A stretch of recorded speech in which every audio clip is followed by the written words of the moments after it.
नमस्कार दोस्तों, advance classes के परिवार पर आप सभी का स्वागत है। दोस्तों मैं हूं इमरान खान। राजस्थान की कला व संस्कृति के अंदर दोस्तों बात कर रहे थे राजस्थान की हस्तकला की। तो दोस्तों ये बात कर रहा था मैं आप लोगों से काय की, ब्लू पोट्री की, धातुओं की। अब आ जाओ दोस्तों, अपन धातुओं पर आ जाते हैं। नंबर 7 पर बात कर लेता हूं मैं, धातुओं पर अलंकरण। धातुओं पर अलंकरण की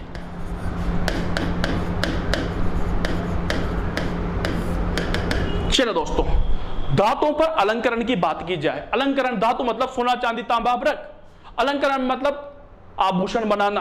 तो धातुओं से तरह तरह की डिजाइन बनाना, धातुओं के द्वारा दोस्तों तरह तरह की डिजाइन बनाना क्या कहलाता है? अलंकरण कहलाता है। क्लियर दोस्तों? तो धातुओं के द्वारा दोस्तों हमारे राजस्थान में कौन कौन से हाथों से काम किए जाते हैं उनके बारे में बात करते हैं। तो सबसे पहले नंबर 1 पर लूंगा मैं आप लोगों के लिए कुंदन कला। कुंदन कला, कुंदन कला जो फेमस है दोस्तों, ये फेमस है आपके जयपुर की।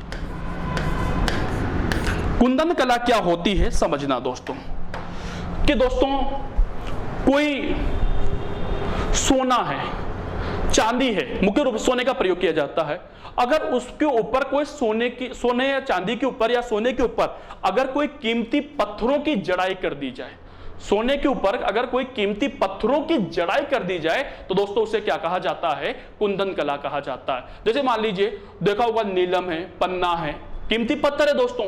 तो कोई नेकलेस बनाया तो उसके अंदर नीलम लगवा दिया, पन्ना लगवा दिया, हीरा लगवा दिया। तो ये जो काम होता है ना दोस्तों, इसे क्या कहा जाता है? कुंदन कला कहा जाता है। तो कुंदन कला क्या होगा, ध्यान दीजिएगा कि सोने पर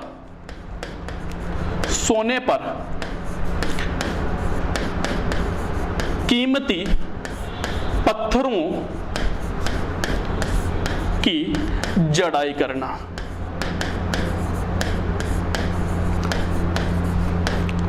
सोने पर कीमती पत्थरों की जड़ाई करना क्या कहलाता है दोस्तों? क्या कहलाता है? कुंदन कला कहलाता है। और कुंदन कला मुख्य रूप से कहां की फेमस है? जयपुर की फेमस है दोस्तों। क्लियर दोस्तों? अगली कला की ओर ले चलता हूं। दूसरे नंबर पर ले लेता हूं दोस्तों आप लोगों के लिए मैं कोफ्तगिरी। इंपोर्टेंट करना, यह ज्यादा पूछा जाता है। कोफ्तगिरी, कोफ्तगिरी क्या होता है पहले ये बात कर लेते हैं। कोफ्तगिरी कहां की फेमस है दोस्तों? ध्यान देना, कोफ्तगिरी कहां की फेमस होगी? तो कोफ्तगिरी भी दोस्तों आपके जयपुर की होगी। दोस्तों सोने चांदी का जो अधिकांश काम किया जाता है वो जयपुर के अंदर किया जाता है, क्योंकि जयपुर के अंदर सोने चांदी संबंधित अलग ही मार्केट है जिसका नाम है जौहरी मार्केट। क्लियर दोस्तों? तो सबसे ज्यादा काम वहां पर ही होगा। तो कोफ्तगिरी क्या होता है दोस्तों? तो कोफ्तगिरी क्या होगा? फौलाद की वस्तुओं पर। फौलाद मतलब हार्ड वस्तु, टाइट वस्तु, कठोर वस्तु। अगर दोस्तों हार्ड वस्तु पर, कठोर वस्तु पर, टाइट वस्तु पर कोई चित्रकारी की जाती है तो दोस्तों उसे क्या कहा जाता है? कोफ्तगिरी। टाइट वस्तु मतलब जैसे लोहा है, लोहा है, अगर लोहे के ऊपर आप चित्रकारी कर रहे हो तो क्या कहलाएगी? कोफ्तगिरी कहलाएगी। जैसे मान लीजिए, समझ करना, तलवार देखा होगा, तलवार का पकड़ने का जो होता है बेटा उसे मूठ कहा जाता है। ठीक है, उसके ऊपर देखना तरह तरह की डिजाइन बनी हुई होती है। हार्ड वस्तु है दोस्तों, उसके ऊपर डिजाइन बना दी तो वो क्या कहलाएगा? कोफ्तगिरी कहलाएगा। यानी हार्ड वस्तुओं पर, टाइट वस्तुओं पर, कठोर वस्तुओं पर, फौलाद की वस्तुओं पर अगर कोई चित्रकारी की जाती है तो दोस्तों उसे क्या कहा जाता है? कोफ्तगिरी कहा जाता है। तो एग्जामिनर फौलाद देकर पूछेगा, इसलिए दोस्तों मैं भी फौलाद ही लिखूंगा।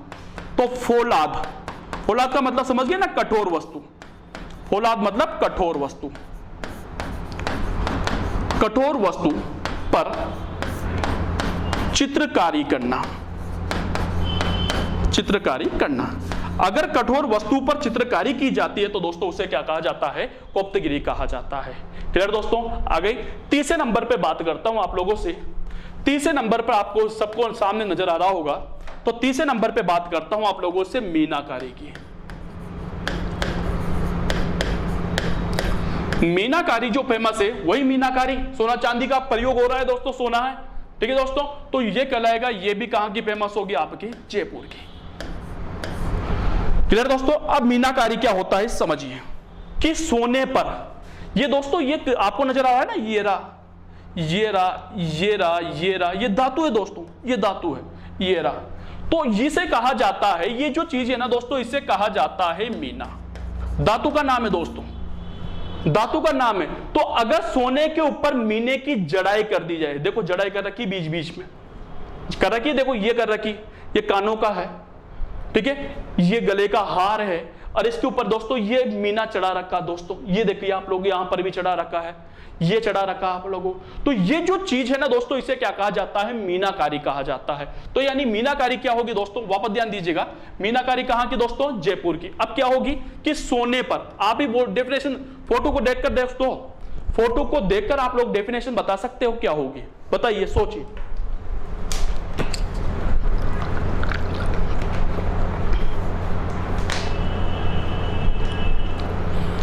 क्या होगी दोस्तों यार, क्या होगी कि सोने पर मीना चढ़ाना, मीना धातु चढ़ाना,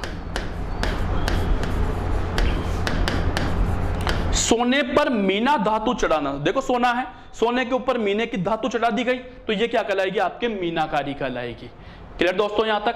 अब दोस्तों बात करते हैं कि दोस्तों ये जो मीनाकारी की कला है ना, ये भी हमारे राजस्थान की नहीं है दोस्तों, ये भी हमारे राजस्थान की नहीं है, ये कला भी दोस्तों कहां की? आपके पारसिया की।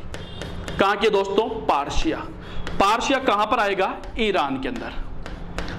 पारसिया ईरान की है। तो दोस्तों इस कला को कहां पर ला गया? लाहौर लाया गया। और लाहौर, अब आप बता दीजिए लाहौर कौन लेकर आया भाई? लाहौर कौन लेकर आया भाई? तो कौन लेकर आया? अकबर लेकर आया।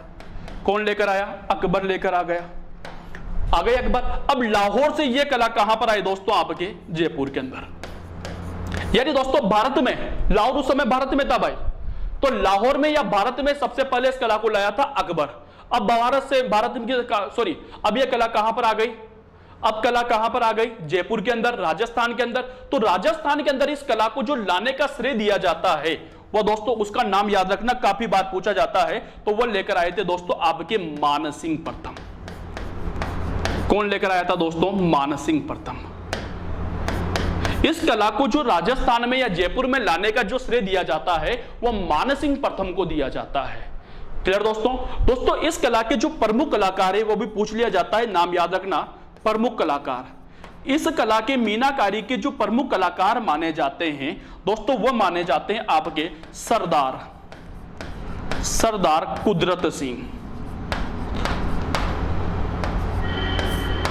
इस कला के जो प्रमुख कलाकार माने जाएंगे दोस्तों, वो कौन माने जाएंगे? सरदार कुदरत सिंह माने जाएंगे भाई। क्लियर दोस्तों? तो आपसे पूछा जाए मीनाकारी कहां की कला है, तो पारसिया ईरान की।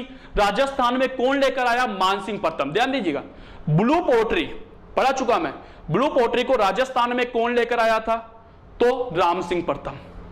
जबकि मीनाकारी को जयपुर में या राजस्थान में कौन लेकर आया था? तो मानसिंह प्रथम। वहां राज सिंह प्रथम और यहां पर मानसिंह प्रथम। क्लियर दोस्तों? अगली बात कर लेते हैं, आ गई ये चीज समझ में? चलिए दोस्तों अगले पेज पर ले चलता हूं। अब आगे जाओ, आगे 4 हो गया, 3 हो गया, नंबर 4। अगला नंबर 4 पर बात करूं मैं आप लोगों से मुरादाबादी का काम। मुरादाबादी का काम, मुरादाबादी काम। दोस्तों मुरादाबादी का काम क्या होता है समझना। दोस्तों ये जो मुरादाबादी का जो काम है दोस्तों, ये भी कहां का फेमस होगा? आपके जयपुर का, और जयपुर के साथ दोस्तों आपके अलवर का। अब मुरादाबादी का काम होता क्या है सर? दोस्तों आपने घर के अंदर पीतल के बर्तन तो होंगे, ध्यान दीजिएगा। तो पीतल के बर्तनों को देखना आप गौर से, गड़ा होगा, मटका होगा, कलश होगा, कुछ ना कुछ तो होगा। अरे बेटा समझ में, तो उसको गौर से देखना, उसके ऊपर खोद खोद कर डिजाइन बनाई गई है भाई।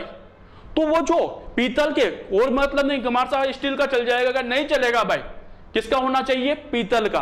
तो वो पीतल के बर्तनों को जो खोद खोद कर जो चित्रकारी बनाई गई है दोस्तों, उसे क्या कहा जाता है? मुरादाबादी का काम कहा जाता है। जैसे मान लीजिए आप लोग मार्केट गए, धनतेरस के टाइम पर दोस्तों महिलाएं मार्केट जाती है, वहां से पीतल का बर्तन खरीद लिया, पसंद कर लिया। पसंद करने के बाद दोस्तों जो पसंद आ जाता है, जैसे कोई कलश पसंद आ गया भाई, तो आप क्या करते हो कि दुकानदार से कहते हो कि भाई साहब इपम मारो नाम मांड दियो। तो दोस्तों उस दुकानदार के पास एक मशीन होती है हाथ से, तो वो दुकानदार हाथ से उस मशीन के द्वारा दोस्तों आपका नाम लिख देता है भाई। वो जो काम किया था खोद खोद कर, वो जो काम किया था दोस्तों उसे क्या कहा जाता है, मुरादाबादी का काम कहा जाता है। यानी पीतल के बर्तनों को खोदकर जो चित्रकारी की जाती है दोस्तों उसे क्या कहा जाता है, मुरादाबादी का काम कहा जाता है। तो बात करें मुरादाबादी का काम किसे कहा जाएगा, तो पीतल के बर्तनों को खोदकर की गई चित्रकारी। पीतल के बर्तनों को खोदकर जो चित्रकारी की जाती है दोस्तों उसे क्या कहा जाता है, मुरादाबादी का काम कहा जाता है। क्लियर दोस्तों, कोई डाउट यहां तक? अगला है दोस्तों आप लोगों के नंबर 5 पर लेता हूं मैं बादला। बादला जो फेमस है दोस्तों, ये फेमस है, इंपॉर्टेंट है, याद रखना दोस्तों, ये फेमस है आपके जोधपुर का। बादला कहां का फेमस है, जोधपुर का फेमस है। अब बादला होता क्या है भाई, बादला क्या होता है मेरे को ये बता दीजिए। तो दोस्तों बादला कुछ नहीं होता, बादला क्या होगा दोस्तों कि दोस्तों यह जिंक से बनी हुई, जिंक एक धातु होती है, जिंक से बनी हुई एक बोतल होती है जिसके चारों ओर कपड़ा लगा होता है। अरे दोस्तों वो जो कपड़ा होता है, सॉरी वो जो बोतल होती है ना, उसे क्या कहा जाता है, बादला कहा जाता है। काहे की बनी होगी, जिंक की बनी हुई बोतल जिसके चारों ओर कपड़ा लगा होता है दोस्तों उसे क्या कहा जाता है, बादला कहा जाता है। दोस्तों ये जो बादला होता है ये पानी को ठंडा रखने के काम में लिया जाता है। बहुत ठंडा पानी होता है भाई, इसमें बहुत ज्यादा ठंडा पानी होता है दोस्तों, इसलिए दोस्तों पानी को ठंडा करने के काम में लिया जाता है। इसलिए बादले को दोस्तों राजस्थान का मिनी फ्रिज कहा जाता है। मिनी मतलब छोटा, राजस्थान का जो छोटा फ्रिज है दोस्तों वह किसे कहा जाता है, बादले को कहा जाता है। क्लियर दोस्तों, तो वापस ध्यान दीजिए, बादला क्या होता है, जिंक से निर्मित बोतल, जिंक से निर्मित बोतल,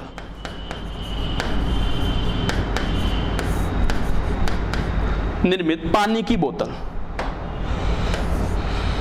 जिंक से निर्मित पानी की बोतल।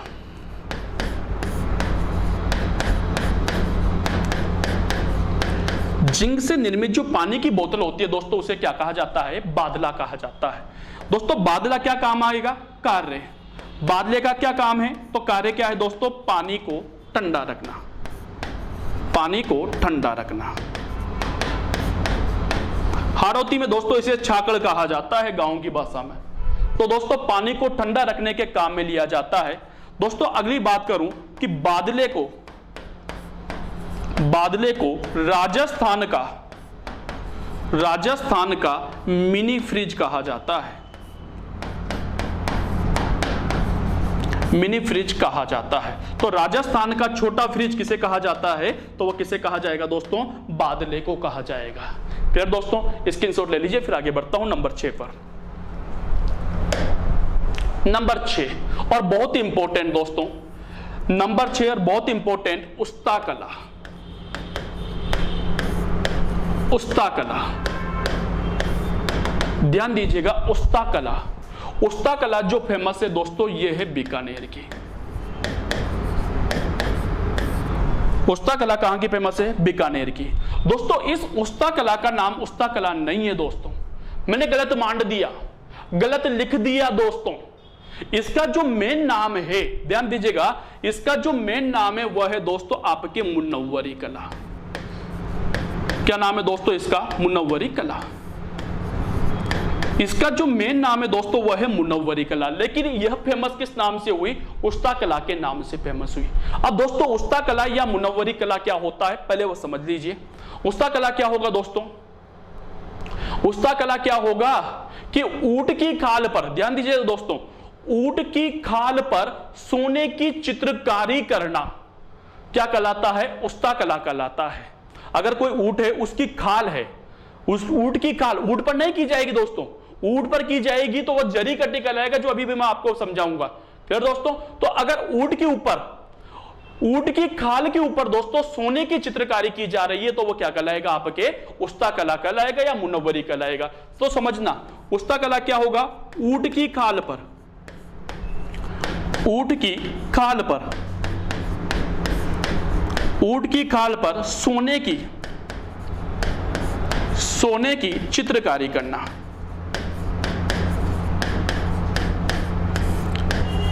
ऊंट की खाल पर सोने की चित्रकारी करना क्या कहलाता है? उस्ता कला कहलाता है दोस्तों। क्लियर दोस्तों? तो ऊंट की खाल पर अगर सोने की चित्रकारी की जाएगी तो दोस्तों उन्हें क्या कहा जाएगा? उस्ता कला कहा जाएगा। दोस्तों ये जो कार्य है ना दोस्तों, तो ये जो कार्य है उस्ता जाति के लोगों के द्वारा किया जाता है। एक जाति है दोस्तों, उस्ता जाति के लोगों द्वारा किया जाता है, लोगों द्वारा किया जाता है। ये जो कार्य किया जाता है दोस्तों, ये उस्ता जाति के लोगों के द्वारा किया जाता है, इसलिए दोस्तों इस कला को क्या कहा जाता है? उस्ता कला कहा जाता है। वरना इस कला का जो मेन नाम है ना दोस्तों, वह आपके क्या है? उस्ता कला, मुनव्वरी कला है। लेकिन उस्ता जाति के लोगों के द्वारा करने के कारण दोस्तों इसे क्या कहा जाता है? उस्ता कला कहा जाता है। क्लियर दोस्तों? अब दोस्तों बात कर लेता हूं कि इसके प्रमुख कलाकार कौन है भाई? प्रमुख कलाकार, उस्ता कला के प्रमुख कलाकार कौन हैं? बताइए आप लोग। ये ले लेता हूं। तो इस कला के जो प्रमुख कलाकार है दोस्तों, वो है आपके हिसामुद्दीन उस्ता। इस कला के जो प्रमुख कलाकार माने जाते हैं दोस्तों, वो कौन माने जाते हैं? हिसामुद्दीन उस्ता माने जाते हैं। इसे हिसामुद्दीन उस्ता को, ध्यान देना दोस्तों, इसे हिसामुद्दीन उस्ता को 1986 में दोस्तों इन्हें पद्मश्री सम्मान से सम्मानित किया गया था। पद्मश्री सम्मान से दोस्तों इनको किया गया 1986 में। और दोस्तों इसी हिसामुद्दीन उस्ता को, ध्यान दीजिएगा, 1967 के अंदर दोस्तों इन्हें आपके राष्ट्रीय पुरस्कार भी दिया गया था भाई। कौन सा पुरस्कार दोस्तों? राष्ट्रीय पुरस्कार से भी इन्हें सम्मानित किया गया। कब किया गया? 1967 में। जबकि पद्मश्री कब दिया गया था? 1967 के अंदर दिया गया था। क्लियर दोस्तों? लेकिन दोस्तों ये उस्ता कला के प्रमुख कलाकार हिसामुद्दीन जी हमारे पास सामने नहीं रहे, इसलिए दोस्तों इन्हें स्वर्गीय लगाऊंगा मैं, स्वर्गीय। अब हमारे सामने नहीं है दोस्तों, हमारे बीच में नहीं रहे हैं, ये हमसे दूर चले गए हैं। क्लियर दोस्तों? इनका स्वर्गवास हो गया है। तो दोस्तों अगर स्वर्गवास हो गया है तो कोई ना कोई दूसरा आएगा भाई, कोई ना कोई दूसरा आएगा। तो दोस्तों इसके वर्तमान में प्रमुख कलाकार, वर्तमान में प्रमुख कलाकार,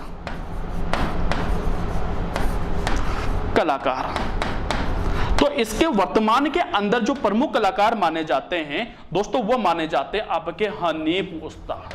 कौन माने जाते हैं दोस्तों? हनीफ उस्ता माने जाते हैं। तो वर्तमान के प्रमुख कलाकार कौन है दोस्तों? हनीफ उस्ता हैं। लेकिन दोस्तों आपसे पूछ लिया जाए कि उस्ता कला के प्रमुख कलाकार कौन है, तो हिसामुद्दीन उस्ता ही आएगा। लेकिन वर्तमान शब्द देकर पूछे, वर्तमान शब्द देकर पूछे तो आपको क्या लगाना है? हनीफ उस्ता लगाना है। लेकिन यूं पूछ लिया, नॉर्मली पूछ लिया कि उस्ता कला के प्रमुख कलाकार कौन है, कौन है, तो क्या लगाना है आपको? हिसामुद्दीन उस्ता लगाना है। क्लियर दोस्तों? अब दोस्तों वापस बात कर लेता हूं मैं आप लोगों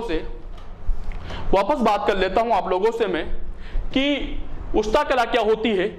क्या होती है दोस्तों? उस्ता कला कि ऊंट की खाल पर सोने की चित्रकारी करना उस्ता कला कहलाती है। क्लियर दोस्तों? अब दोस्तों कैसी होती है वो भी मैं आपको समझा देता हूं, दिखा देता हूं। चलिए दोस्तों कैसी होती है देखिए आप लोग। आ जाओ।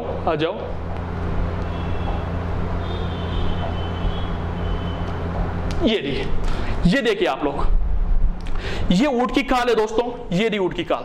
ठीक है, इस ऊंट की खाल के ऊपर सोने का चित्रांकन किया गया है। देखिए आप, ऊंट की खाल के ऊपर ये सोने का चित्रांकन किया गया है भाई। तो ये जो काम है ना दोस्तों, ये जो काम है दोस्तों, इसे क्या कहा जाता है? उस्ता कला कहा जाता है। ये ऊंट की खाल है, ये जो है ना, ये ऊंट की खाल है भाई, ऊंट की खाल। क्लियर दोस्तों? और इसके ऊपर ये देखिए आप लोग क्या कर रखा है? सोने की चित्रकारी बना रखी है, सोने की चित्रकारी कर रखी है दोस्तों। तो ये जो कला है ना दोस्तों, इसे क्या कहा जाता है? उस्ता कला कहा जाता है। क्लियर दोस्तों? तो उस्ता कला क्या होगा? ऊंट की खाल पर उस्ता कला क्या होगा दोस्तों कि ऊंट की खाल पर सोने की चित्रकारी करना क्या कहलाता है? उस्ता कला कहलाता है। क्लियर दोस्तों? आगे तो हनीफ उस्ता इसके प्रमुख कलाकार माने जाएंगे। अब आगे आ जाइए, अगली बात कर लेता हूं आप लोगों से कि दोस्तों ये जो कला है ना, उस्ता कला, ये उस्ता कला की बात कर रहे थे अपन, उस्ता कला। ये जो उस्ता कला है, ऊंट की खाल पर सोने की चित्रकारी करना उस्ता कला कहलाता है। तो ये जो उस्ता कला है ये हमारे राजस्थान की कला नहीं है भाइयों। ये कला भी दोस्तों कहाँ की है? पार्शिया की। और पार्शिया कहाँ पर आता है दोस्तों? आपके ईरान के अंदर आता है। ये कला भी दोस्तों आपके पार्शिया ईरान की कला है। पार्शिया ईरान से ये कला कहाँ पर आई दोस्तों? आपके लाहौर के अंदर आई। और लाहौर से ये दोस्तों ये कला कहाँ पर आ गई? बीकानेर के अंदर आ गई। तो ये कहाँ की फेमस है दोस्तों? बीकानेर की फेमस है। अब वापस वही क्वेश्चन दोस्तों, बार बार एक ही क्वेश्चन मेरा कि पार्शिया ईरान से लाहौर में इस कला को कौन लेकर आया? तो पार्शिया ईरान से इस कला को जो लाहौर से लेकर आया था दोस्तों, आप सभी को पता होगा वो कौन लेकर आया था? अकबर लेकर आया था। जबकि लाहौर से, क्वेश्चन यहां से आ गया, लाहौर से बीकानेर लाने का श्रेय किसे दिया जाता है? लाहौर से राजस्थान में लाने का श्रेय किसे दिया जाता है? तो दोस्तों इस कला को लाहौर से राजस्थान के अंदर या बीकानेर के अंदर लाने का जो श्रेय दिया जाता है वो दोस्तों आपके राय सिंह को दिया जाता है। किसे दिया जाता है? राय सिंह। तो दोस्तों इस कला को ध्यान दीजिएगा, इस कला को राजस्थान में लाए। कौन लेकर आए दोस्तों? राय सिंह। राय सिंह जी दोस्तों इस कला को राजस्थान के अंदर लेकर आए थे भाई। लेकिन दोस्तों इस कला का सर्वाधिक विकास, बहुत इंपॉर्टेंट क्वेश्चन दोस्तों, सर्वाधिक विकास, इस कला का सबसे ज्यादा विकास किसके समय पर हुआ था भाई? इस कला का सबसे ज्यादा विकास किसके समय पर हुआ? तो दोस्तों ध्यान दीजिएगा, इस कला का जो सबसे ज्यादा जो विकास हुआ था वह दोस्तों आपके अनूप सिंह के समय पर हुआ था। दोस्तों अनूप सिंह के समय पर हुआ था। लाए कौन थे? राय सिंह। लेकिन सबसे ज्यादा जो विकास हुआ किसके समय पर हुआ? अनूप सिंह के समय पर हुआ। और अनूप सिंह दोस्तों ध्यान दीजिएगा, इसे अनूप सिंह ने बीकानेर के अंदर दोस्तों इस कला को आगे बढ़ाने के लिए दोस्तों केमल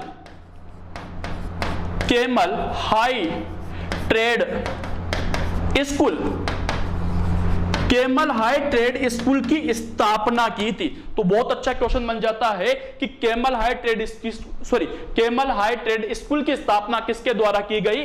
अनूप सिंह के शासनकाल में हुई थी। और किस कला को आगे बढ़ाने के लिए? उस्ता कला को आगे बढ़ाने के लिए। क्लियर दोस्तों? अब बात कर लेता हूं मैं, यहां तक हो गया सबके कंप्लीट। अब देख समझना उस्ता कला क्या होती है दोस्तों, मेरे को समझा दीजिए कि ऊंट की खाल पर सोने की चित्रकारी करना दोस्तों क्या कहलाता है? उस्ता कला कहलाता है। लेकिन दोस्तों एक शब्द और आता है, वो आता है दोस्तों आपके जरी कटी। जरी कटी दोस्तों ये भी कहां का फेमस है? बीकानेर का फेमस है। जरी कटी भी कहां का फेमस है? बीकानेर का। अब समझना दोनों में अंतर क्या है मार साहब? कुछ अंतर नहीं है। ऊंट की खाल पर ध्यान देना दोस्तों, अगर ऊंट की खाल पर चित्रकारी की जा रही है तो दोस्तों वो क्या कहलाएगा? उस्ता कला। लेकिन ऊंट के बालों को काटकर अगर कोई डिजाइन बनाई जाती है तो दोस्तों वो क्या कहलाएगा? आपके जरी कटी कहलाएगा। ठीक है दोस्तों? तो जरी कटी क्या होगा दोस्तों? ध्यान दीजिएगा, ऊंट के बालों को काटकर, पेन चेंज करने दो, ऊंट के बालों को काटकर डिजाइन बनाना।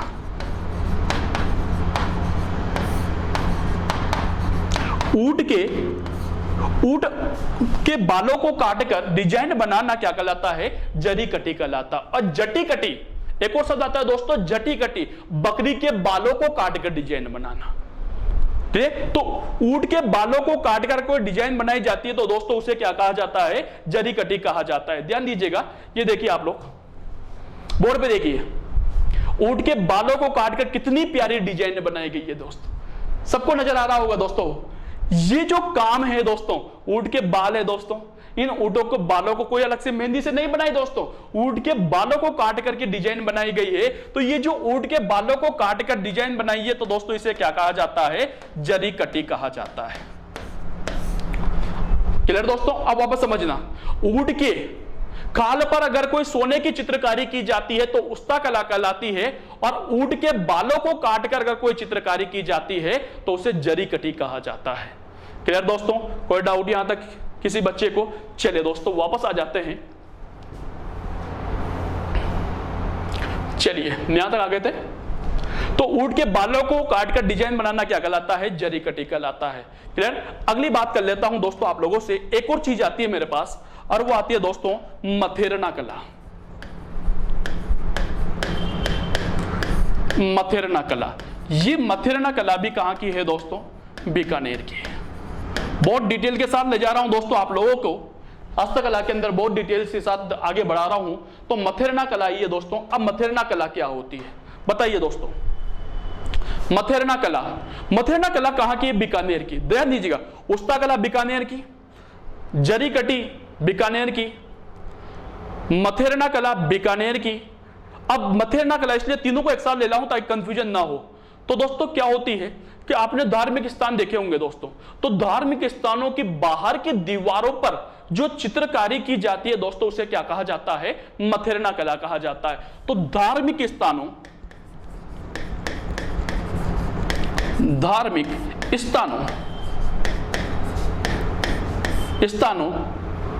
की दीवारों पर चित्रकारी करना,